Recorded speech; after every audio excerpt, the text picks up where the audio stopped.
మీరేమో రేవంత్ రెడ్డి అయిపోయింది ఈడికే ఈ 5 సంవత్సరాలు తప్ప మళ్ళీ ముఖ్యమంత్రి కాదనేమో బీఆర్ఎస్ పార్టీ నాయకులు అంటుంటే ఆయన ఒకటే చెప్తున్నాడు మీ అధినేత కేసీఆర్కు మీ గుండెలా రాసి పెట్టుకోండి ఇంకా 10 సంవత్సరాలు ఈ రాష్ట్రాన్ని పాలించేది నేనే కాంగ్రెస్ పార్టీ అధికారం ఉంటుంది అని చెప్తున్నాడు. దీన్ని ఎట్లా చూస్తారు? జూబ్లీ హిల్స్ ఎలక్షన్స్ జరిగినాయి కదా, రైట్. జూబ్లీ హిల్స్ ఎలక్షన్స్లో ఎంత రిగ్గింగ్ చేశారో, ఎన్ని దొంగ ఓట్లు వేయించారో మొత్తం తెలంగాణ పబ్లిక్ చూసింది. నువ్వు అట్లాంటి పని చేస్తే ఏం చేయలేం, కానీ నీకు ప్రజల నుంచి ఎట్టి పరిస్థితుల్లో మద్దతు ఉండదు.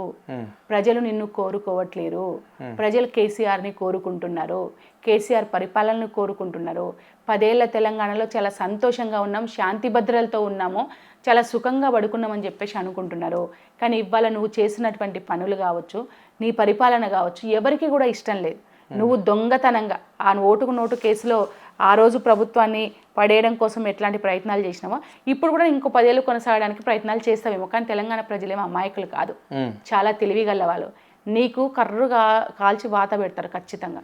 రైట్. చివరిగా చెప్పండి, ఇక్కడ ఈ రాష్ట్రంలో కొంతమంది గుసగుసలు అనుకుంటున్న మాటలు ఇవి. రేవంత్ రెడ్డి మారే అవకాశం ఉంది, బట్టి సీఎం అయ్యే అవకాశం ఉంది అంటున్నారు. మరి ఇది ఎంతవరకు కరెక్ట్? దీన్ని ఎట్లా చూడొచ్చు? అది కాంగ్రెస్ పార్టీ అంతర్గత వ్యవహారాలు.